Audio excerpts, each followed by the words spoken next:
Buongiorno, mi chiamo Fantuzzi Maurizio, sono lo chef del ristorante Qui Wolf Sauris di Montegnaco e propongo un filettino di maiale fasciato col prosciutto di Sauris, accompagnato con un leggero pesto di erbe. Gli ingredienti sono il filetto di maiale, del prosciutto di Sauris e le erbe con cui andremo a preparare il nostro pesto.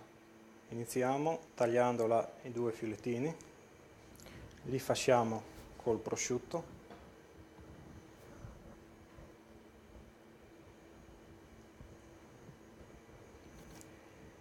Adesso li abbiamo finiti, li abbiamo bardati per bene, li abbiamo messi nella pirofila. Non usiamo condimenti, né sale né olio, perché il prosciutto mi darà il sapore e la sapidità necessaria e il grasso per la cottura. Intanto che il filetto sta cucinando, prendiamo le erbe e prepariamo il nostro pesto. Abbiamo utilizzato della salvia, del timo, della menta, del basilico, dell'erba cipollina. Le mettiamo nella coppettina.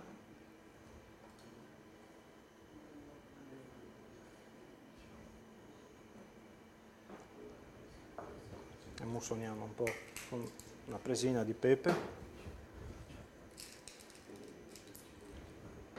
Poco sale e aggiungiamo dell'olio d'oliva.